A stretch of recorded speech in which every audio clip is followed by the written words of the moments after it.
আল্লাহ পাক যদি রাগ করে আলামত আছে। আলামত কি জানো?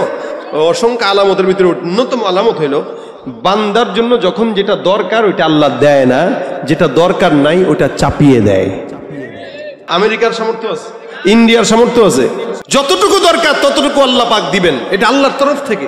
কিন্তু বান্দা যখন অন্যায় গুনাহ করবে তখন আল্লাহ পাক আযাব গজবকে চাপায় দিবেন, নিয়ামতকে উঠায় নিয়ে যাবেন। এটা আমাদের গুনাহের কারণে। ইস্তেগফার শুরু করেন, দেখবেন সবকিছু স্বাভাবিক হয়ে যাবে। হাসান বসরি ডাক দেয়া গলায়, দুই নাম্বার যে বান্দাটা আসলো, এই বান্দাটা আসমান থেকে বৃষ্টি বর্ষণের জন্য আসছে। আমি তাকে ইস্তেগফারের কথা বললাম, কারণ কি আমার আল্লাহ পাক পরবর্তী লাইনে বলেন ইউরসিলিস সামাআ আলাইকুম মিদরারা। কোন বান্দা যদি ইস্তিগফার করে আল্লাহ পাক রব্বুল আলামিন আসমান থেকে তার জন্য বৃষ্টি বর্ষণ করবে। সুবহানাল্লাহ। এরপরে একজন বান্দা আসছে, তার টাকা নাই, অভাব, অটো চালায়, দিনে বেশি একটা আনে দিনে খায়, তেমন কিছু করতে পারে না। আমার আল্লাহ পাক বলেন ওয়ায়ুমদিদকুম বিআমওয়াল। কোন বান্দা যদি ইস্তিগফার করে আমার আল্লাহ ওই বান্দার রিজিকের মধ্যে সাআত দান করবেন। সুবহানাল্লাহ। তাহলে 3 নাম্বার গেল। 4 নাম্বার, এক বান্দা বাচ্চা নাই, সন্তানের জন্য আমার আল্লাহ সেটাও বলছেন ওয়ায়ুমদিদকুম বিআমওয়ালি ওয়া বানিন। কোন ইমানদার বান্দা যদি বেশি বেশি ইস্তিগফার আদায় করে আমার আল্লাহ পাক রব্বুল আলামিন ওই বান্দাকে সন্তান দিয়া ভরপুর করে দিবেন। সুবহানাল্লাহ। এইজন্য আল্লাহ পাক রব্বুল আলামিন বলে, বান্দা কখন ডাকবা ডাকো। আমি আল্লাহ পাক রব্বুল আলামিন বলে দিলাম, গুনাহ যদি হয়ে যায় আমি আল্লাহ পাক তোমাকে সুন্দর করে জানায় দিলাম, ফাকুল তুস্তাগফিরু রাব্বাকুম ইন্নাহু কানা গফফারা। ইস্তিগফার করো তোমাদের রবের কাছে, নিশ্চয়ই তিনি আল্লাহ তোমাদেরকে ক্ষমা করে দিবেন। সুবহানাল্লাহ। আমার আল্লাহ পাক রব্বুল আলামিন ক্ষমা করার জন্য আসমানে বান্দাদেরকে ডাক দেয়। ইস্তিগফারটা এমন একটা চমৎকার আমল যে আমলের কারণে বান্দার গুনাহ আগা থেকে গোড়া পর্যন্ত সব মাফ হয়ে যায়। ইস্তিগফারটা এমন একটা আমল যে আমলটা করলে বান্দার বিপদ আপদ থেকে আল্লাহ পাক রব্বুল আমিন তার হেফাজত করে। সুবহানাল্লাহ। এই মুসলমান ভাইরা আমার, দ্বীনি ভাইরা আমার, খুব বুঝবেন কথাগুলো। এখানে হয়তো ছোট্ট পরিসরে প্রোগ্রাম, কিন্তু ইনশাআল্লাহ এই আলোচনা থেকে একজন যদি এখান থেকে এই আমলটা নেয়, আমার বিশ্বাস নাজাতের জন্য এতটুকুই যথেষ্ট, ঠিক কিনা? বেশি কিছু লাগে না, আল্লাহ পাকের কাছে অল্প আমল এটাই যথেষ্ট। আখলিস দীনাকা ইয়াকফিকাল আমালুল কলিল। রাসূল বলেন তোমার অল্প আমল হোক কিন্তু দিনটা সহি থাকুক, ঈমানটা সহি থাকুক, যথেষ্ট নাজাতের জন্য। আর কিচ্ছু দরকার নেই। হাসান আল বসরি রাহমাতুল্লাহ আলাইহি নাম শুনছেন তো আপনারা? হাসান বসরি, হাসান বসরি বসরার বহুত বড় বুজুর্গ। হাসান আল বসরি রাহমাতুল্লাহ আলাইহির জামানার ঘটনা। উনি একদিন এমন করে আলোচনা করতেছেন ভক্তবৃন্দদেরকে নিয়ে। হঠাৎ করে আল্লাহ পাক রব্বুল আলামিনের এই বান্দার কাছে একজন বান্দা দূর থেকে আসলো। হাসান বসরির কাছে একজন এসে ডাক দিয়া বলতেছে, হুজুর আমার তো অনেক গুনাহ হয়ে গেছে, 24 ঘন্টা আমি গুনাহ করি। গুনাহ জেনার গুনাহ, চুরির গুনাহ, এমন কোন গুনাহ নাই যেই গুনাহটা আমি করি নাই। হাসান বসরিকে বলতেছে এমন কোন গুনাহ নাই যেই গুনাহটা আমি করি নাই। সুতরাং এমন একটা আমল শিখায়া দেন যে আমলটার কারণে আল্লাহ পাক আমারে ক্ষমা করে দিবে। হাসান আল বসরি রাহমাতুল্লাহ আলাইহি ডাক দেয়া বলে, যাও যাও বেশি বেশি ইস্তিগফার আদায় করো। লোকটা বাসায় চলে যায় ইস্তিগফার জবানে নিয়া। আবার কিছুক্ষণ পর আরেকজন আসে, সামনে এসে ডাক দেয়া বলে, হুজুর আমি এলাকার মধ্যে দুর্ভিক্ষ চলতেছে, বৃষ্টি নাই। এমন অবস্থা, বৃষ্টি না থাকার কারণে ফসলের মধ্যে ফসল হয় না, ফল হয় না। এমন একটা আমল শিখায় দেন যে আমলের কারণে আল্লাহ পাক রব্বুল আলামিন আসমান থেকে বৃষ্টি দিবে। হাসান বসরি ডাক দিয়ে বলে, যাও যাও বেশি বেশি ইস্তিগফার করো। কি করবে? ইস্তিগফার। প্রথম ব্যক্তি কি নিয়ে আসছিল? গুনাহ বেশি, গুনাহ বেশি। আমল শিখায় দেন, কি বলছে? ইস্তিগফার বল। দ্বিতীয় ব্যক্তি কি নিয়ে আসছে? বৃষ্টি নাই। কি নাই? বৃষ্টি নাই। আমল কি? ইস্তিগফার। তৃতীয় ব্যক্তি আসলো, ডাক দিয়া বলে, হুজুর আমার মাল সম্পদ নাই, ব্যবসায় বরকত নাই, বিশাল অভাবের মধ্যে আছি, এমন একটা আমল শিখায় দেন যে আমলটার কারণে আল্লাহ পাক আমাকে ব্যবসায় বারাকা দিবে, সম্পদ বাড়ায় দিবে। এবার হাসান বসরি কয়, যাও যাও আজকে থেকে নিয়ে লাগাতার ইস্তিগফারের আমল করো। সুবহানাল্লাহ। তৃতীয় ব্যক্তি যিনি আসলেন ইনিও একই, আমল একটাই, কিন্তু উনার সমস্যা কি? টাকা নাই, সম্পদ নেই। আবার ওনারা তাকায় দেখে চতুর্থ আরেকজন ব্যক্তি হঠাৎ করে ঢুকলো, হুজুরের কাছে এসে বলতেছে, বিয়ে করলাম, সন্তান হয় না, বাচ্চা কাচ্চা নাই, এমন একটা আমল শিখা দেন যে আমলের কারণে আল্লাহ পাক রব্বুল আলামিন বাচ্চা দিবে। হাসান বসরি ডাক দেয়া কয়, বাচ্চা নাই, বিবি আছে? বলে হ্যাঁ বিবি আছে। বিবি থাকবে, বাচ্চা হবে না, এটা হতে পারে না। যাও যাও ঘরের মধ্যে যায় এই বিবিকেও ইস্তিগফারের আমল শিখায় দাও, তুমি ইস্তিগফার আদায় করো। সুবহানাল্লাহ। একই আওয়াজ, একই কথা, একই আমল সব মানুষকে। বাচ্চা নাই, বিবি শিখায় দাও যেন ইস্তিগফার করে। আমাদের দেশে তো বাচ্চা না হইলে বাবার কাছে যায়, হাজার কাছে যায়, জায়গা বাবা গো সন্তান দেন। আরে বাবা যদি কথা বলতে পারতো তো বাবা বলতো, আমার নিজেরই তো সন্তান ছিল না, তোরে দিমু কি? বাবা গো আমার সুস্থতা দান করেন। বাবা যদি শত বলতে পারতো, কবর থেকে বলতো, আমার নিজেরই তো ক্যান্সার হয়ে মৃত্যুবরণ হয়েছে, তোরে কি সুস্থ বানাবো? ঠিক কিনা জোরে কর। পীরগিরি আর মাজার পূজা চলছে দেশটা জুড়িয়া, শিরকি আর ভণ্ডামিতে দেশটা গেছে ভরিয়া। গাজার কলকিটান মারিয়া, গাজার কলকিটান মারিয়া দেখায় খাজার শান। ওরা শিক্ষিত শয়তান, ওরা শিক্ষিত শয়তান, ওরা শিক্ষিত শয়তান, ওরা শিক্ষিত শয়তান। যাবো কার কাছে? বলেন, জোরে বলেন। সন্তান দেনেওয়ালা কে? সম্পদ দেনেওয়ালা কে? বাবার কাছে গেছে, বাবা কয় ঠিক আছে, বিবিকে আমাদের কাছে 3 দিনের ইতিকাফে রেখে যাও। বিবিরে যদি বাবার কাছে 3 দিনের ইতিকাফে রাখেন, বুঝলেন বিবি আর আমনেন নাই, বাবার হয়ে গেছে। 3 দিন পরে আসছে দেখা করতে, কি সমস্যা? ছুমন তার ছু গালে ভিতরে দিয়ে দিলাম, যা। 3 দিন পরে রাখার পরে যদি কোনো সন্তান পেটে আসে, বুঝতে হবে এটা আপনার না, ওটা আপনার বাপের। কথা ঠিক কিনা? সন্তান দেনেওয়ালা কে? আমল শিখাই দিছে আল্লাহ। সন্তান যদি না হয়, হাসান বসরি যায় ডাক দিয়ে বলে, যাও ইস্তিগফার আদায় করো, ইস্তিগফার পড়বা, বিবিকেও বলবা, তুমিও পড়বা। বান্দা চলে গেল, আরেক লোক আসলো ডাক দিয়ে, হুজুর আমার বাগান নষ্ট হয়ে গেছে, বাগানের মধ্যে কেমন যেন পোকামাকড় ঢুকছে, পানি নাই, ঝর্ণাও বন্ধ হয়ে গেছে। হাসান বসরি ডাক দিয়ে কয়, যাও যাও তুমিও কি পড়ো। মানে 5-7 জন লোক আসলো, এক একজন এক এক সমস্যা। হুজুর খালি কয় ইস্তিগফার পড়ো। পাশ থেকে খাদেম ডাক দিয়ে বলে, হুজুর বুঝলাম না, আপনি কি আর কোনো আমল জানেন না? একই আমল সবারই দেন, ব্যাপারটাকে দেবেন। গুলিস্থানে কিছু হাতুড়ি ডাক্তার থাকে, পেটে ব্যথা, মাথার ব্যথা, বাতের ব্যথা, জন্ডিস, একটা রোগ মাত্র 10 টাকা, 10 টাকা, 10 টাকা, ওষুধ একটা, কাম হইলো 7টা। আছে না নাই? গুলিস্তানের ডাক্তারের, হাতুড়ি ডাক্তারের কাজ হইতে পারে, কিন্তু ইসলাম এত সুন্দর যে আল্লাহ পাক রব্বুল আলামিন কখনো কখনো একটা জিনিসের ভিতরেই অনেক জিনিসের মহারোগের ওষুধ দিয়ে দিস। যেমন কালো জিরা, মধু, এগুলোর ভিতরে অসংখ্য রোগের ওষুধ আছে না নাই? হাসান বসরি কয়, তুই যেটা মনে করস কর, কিন্তু এই আমল আমি দেই নাই, এটা আমার আল্লাহ দিয়েছেন। হাসান আল বসরি ডাক দিয়া বলেন, আমার আল্লাহ পাক রব্বুল আলামিন কোরআনের মধ্যে বর্ণনা করেছেন, ফাকুল তুস্তাগফিরু রাব্বাকুম ইন্নাহু কানা গফফারা। সর্বপ্রথম যেই লোকটা আমার কাছে গুনাহের জন্য আসলো, এই লোকটা আমার কাছে বলল, প্রতিনিয়ত আমার গুনাহ হয়, রাত্রিবেলাও গুনাহ করি, দিনের বেলাও গুনাহ করি, গোপনে গুনাহ করি, প্রকাশ্যে গুনাহ করি, গীবতের গুনাহ করি, পরনিন্দার গুনাহ, হিংসার গুনাহ, এমন কোন গুনাহ নাই যেই গুনাহটা আমি করি নাই। আমি আল্লাহ পাক রব্বুল আলামিন কোরআনের আয়াত অনুযায়ী তাকে আমল দিয়া দিলাম। আল্লাহ পাক বলছেন, ফাকুল তুস্তাগফিরু রাব্বাকুম ইন্নাহু কানা গফফারা।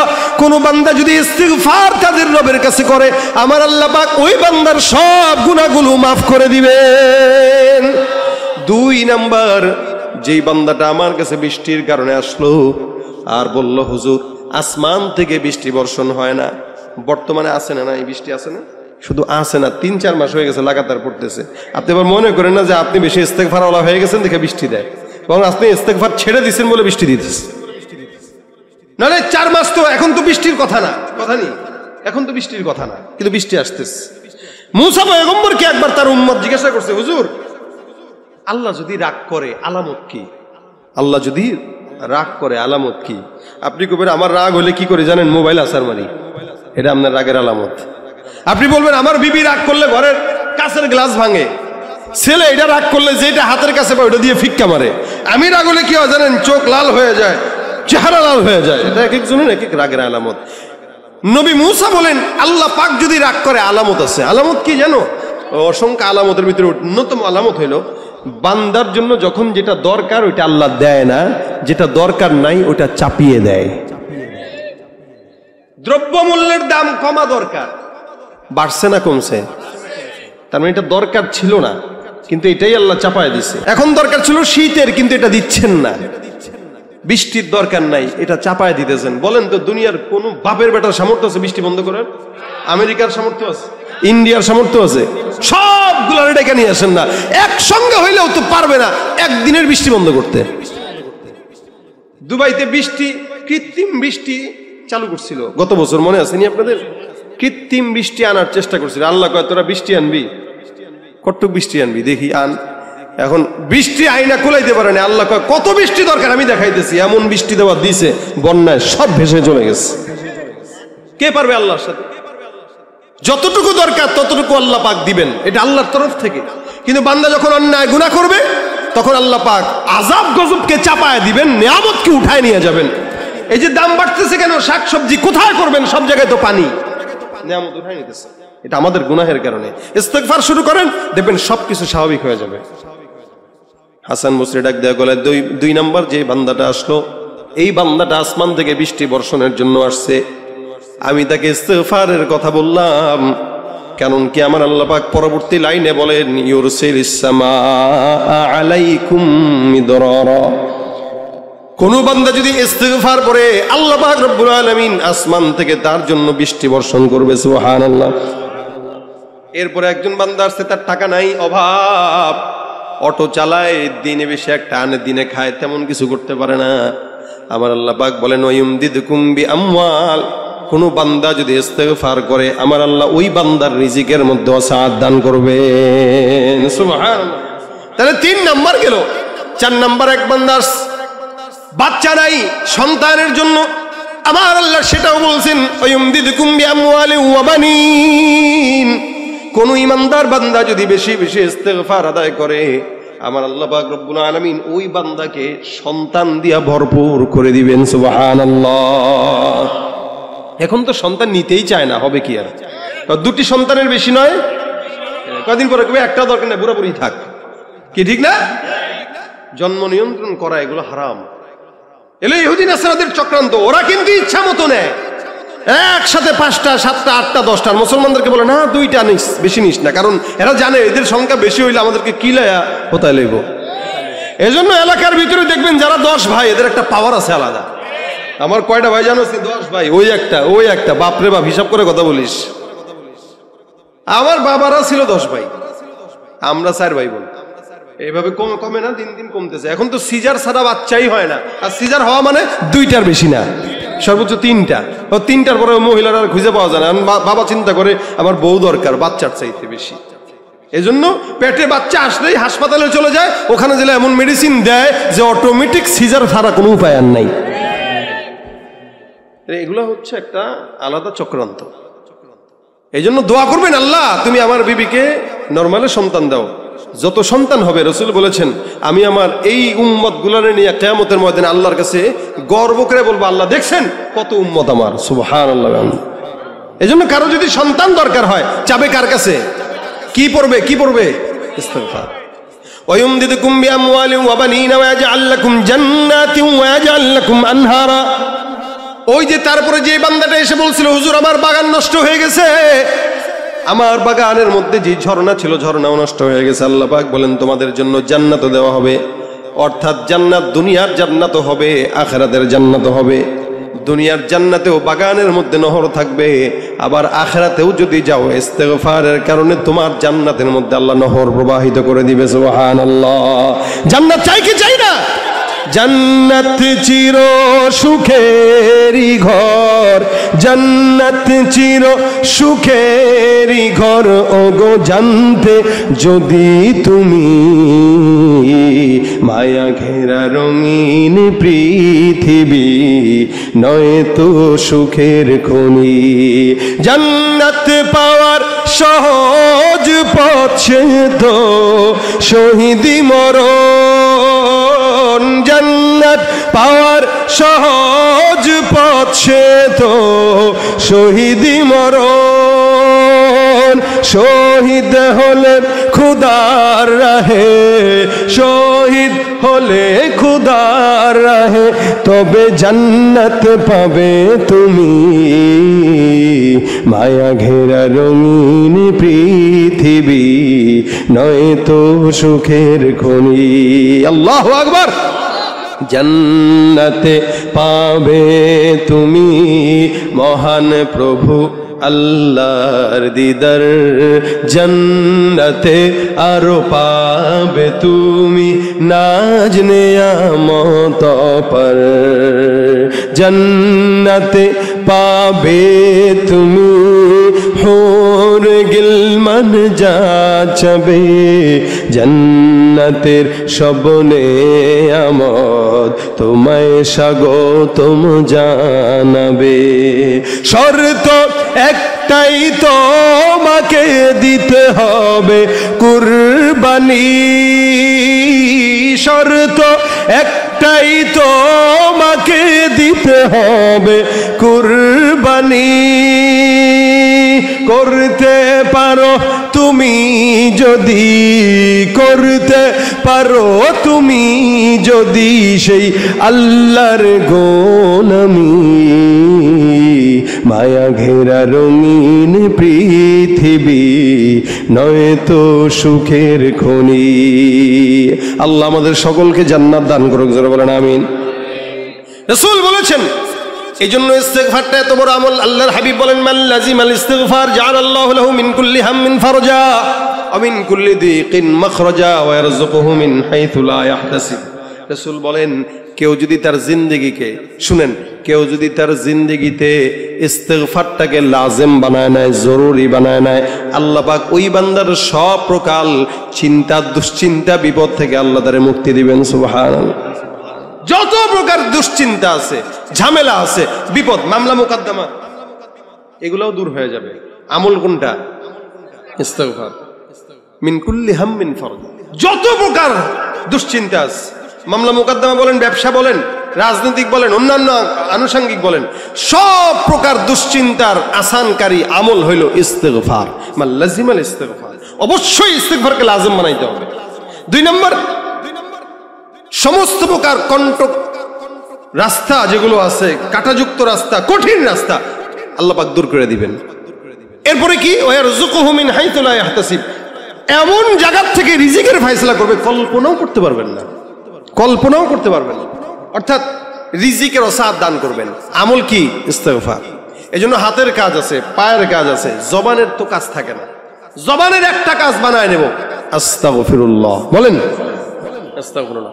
এতটুকু হাদিসে আসছে আস্তাগফিরুল্লাহ রাব্বি মিন কুল্লি যামবি ওয়া আতুবু ইলাইহি।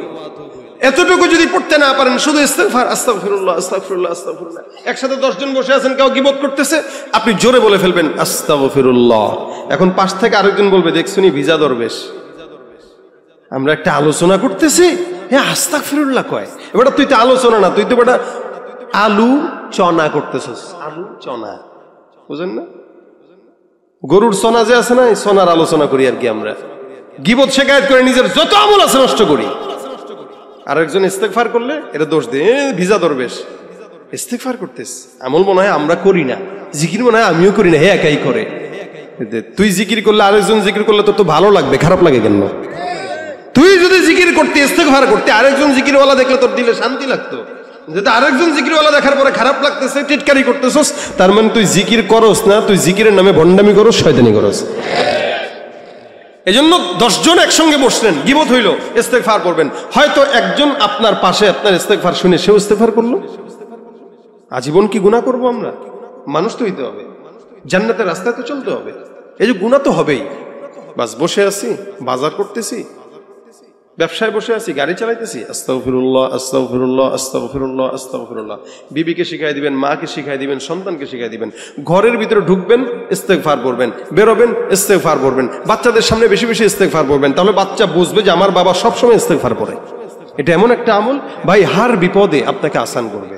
আপনি বড় লোক হতে চান কিনা বলেন তো? এই দুনিয়াতে সবাই তো বড় লোক হতে চায়, চায় না? সবাই চায়, কিন্তু পারবেন হইতে? যতটুকু দরকার ততটুকুই থাকবে। হ্যাঁ, দুনিয়ার হাইসিয়াতে আমরা বড় লোক, কেউ ধনী কেউ গরিব, কিন্তু আল্লাহর হাইসিয়াতে কি?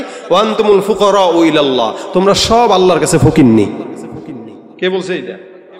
আমরা সবাই আল্লাহর কাছে ফকিন্নি। এরপরেও কেউ যদি অসাত লাগে, অসাত থাকবে কেন? অসাত যদি থাকে রিজিকের, তাহলে আমি মাদ্রাসায় দান করতে পারবো। আজকের মাদ্রাসা আর আপনারা টাকা দেন না, কি লেগে দেন না? গরিব হুজুর, গরিব, গরিব বলে টাকা দেন না। এই জন্য আল্লাহর কাছে চাবেন, ইস্তেগফার করেন, আল্লাহ সন্তান সম্পদ দাও। সম্পদ দিলে যেন মসজিদ মাদ্রাসায় দান করতে পারি হাত খুলে, এই জন্য সম্পদ দরকার।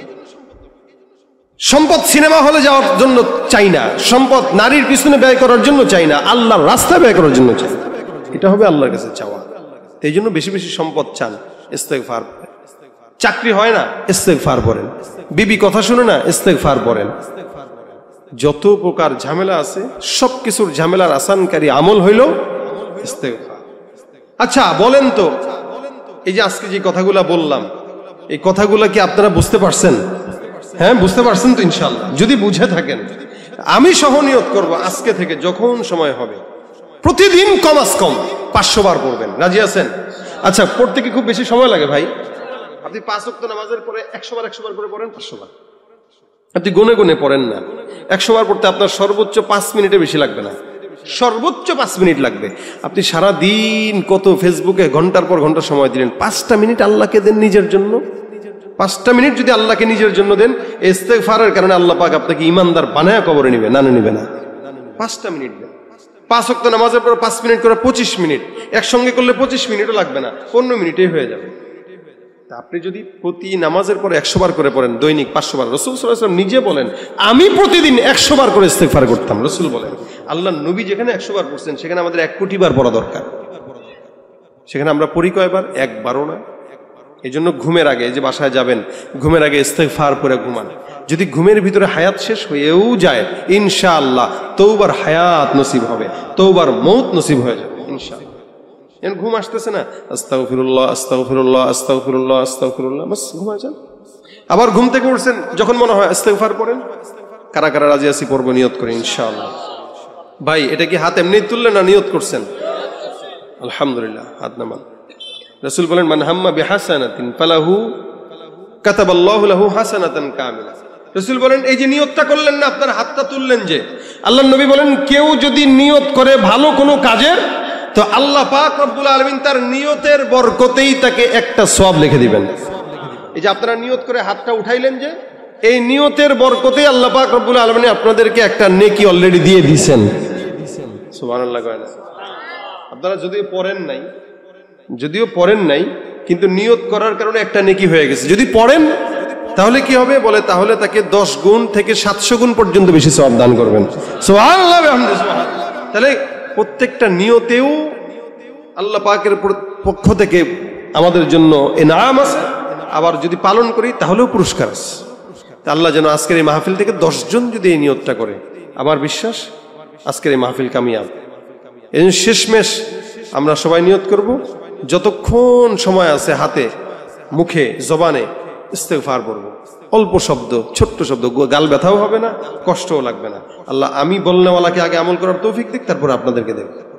শেষমেশ আপনাদের কাছে বলি, এই মাদ্রাসা আপনাদের জন্য এই এলাকায় একটা রহমত।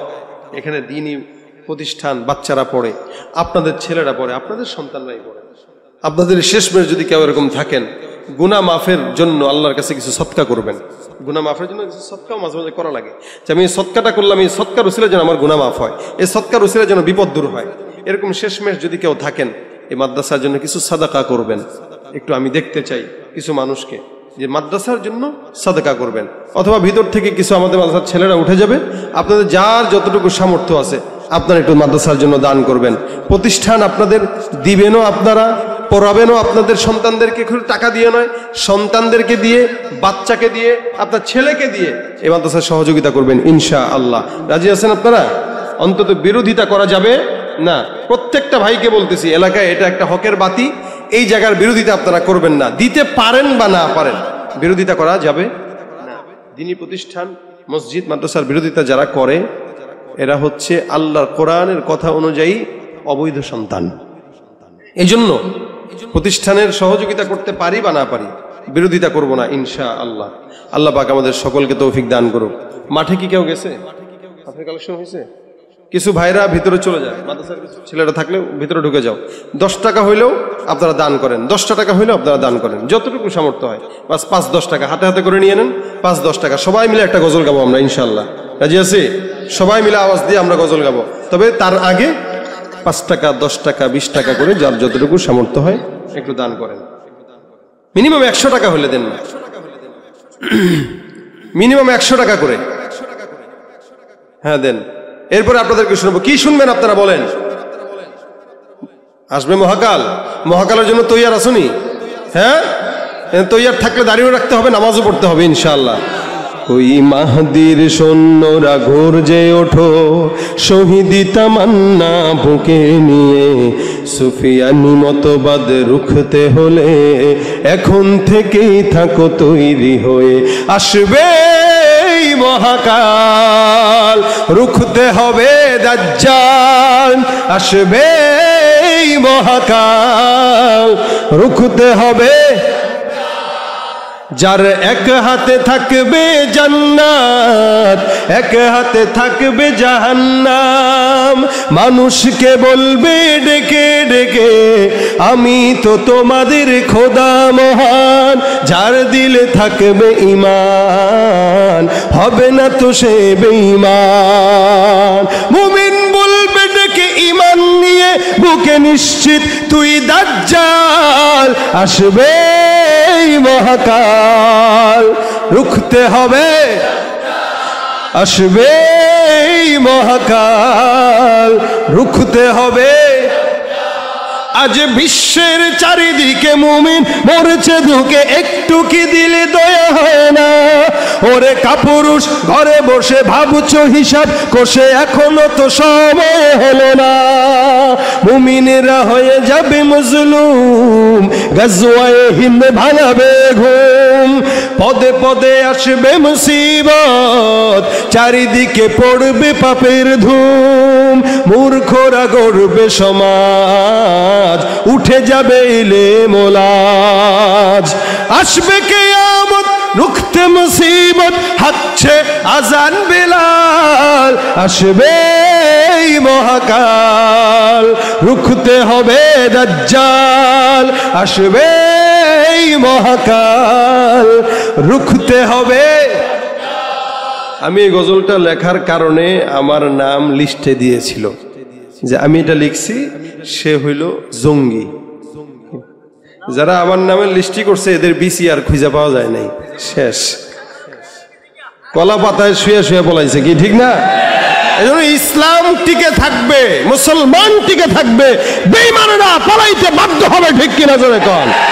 নাস্তিকতা নিপাত যাক, দিন ইসলাম জিন্দাবাদ। নাস্তিকতা নিপাত যাক, দিন ইসলাম জিন্দাবাদ। কোটি প্রাণে একই আওয়াজ, খোদাদ্রোহী ছাড় পাবে না, এই বাংলায় ঠাই হবে না। মুসলমানরা জেগেছে আজ, জোর কদমে সামনে চলো, বজ্র কণ্ঠে আওয়াজ তোলো, সবাই মিলে একই তালে দাও না স্লোগান। নারায়ে তাকবীর, নারায়ে তাকবীর। ইসলামেরই জন্য দেশের হয়েছে জন্ম, ইসলামের বিরুদ্ধে গেলে দেশ হবে ভিন্ন। ইসলামের বিরুদ্ধে যারা নিয়েছ অবস্থান, এই বাংলাটাই হবে না, যাও হিন্দুস্তান। জোর কদমে সামনে চলো, বজ্র কণ্ঠে আওয়াজ তোলো, সবাই মিলে একই তালে দাও না স্লোগান। নারায়ে তাকবীর, নারায়ে তাকবীর। দিন ইসলাম, দিন ইসলাম। আল কোরআনের আলো দিলে দিলে জালো। আমার নেতা তোমার নেতা, বিশ্বনবী মুস্তাফা। লিল্লাহি তাকবীর। আল্লাহ আমাদেরকে ঈমানি কুওয়াত বাড়ায় দেখ, বলেন আমিন। আমাদের জবানে ইস্তিগফারের আমল উঠায় দেখ, বলেন আমিন। সকল পড়ে আস্তাগফিরুল্লাহ রাব্বি মিন কুল্লি যামবি ওয়া আতুবু ইলাইহি লা হাওলা ওয়ালা কুওয়াতা ইল্লা বিল্লাহিল আলিয়্যিল আযীম। আস্তাগফিরুল্লাহ রাব্বি মিন কুল্লি যামবি ওয়া আতুবু ইলাইহি লা হাওলা ওয়ালা কুওয়াতা ইল্লা বিল্লাহিল আলিয়্যিল আযীম।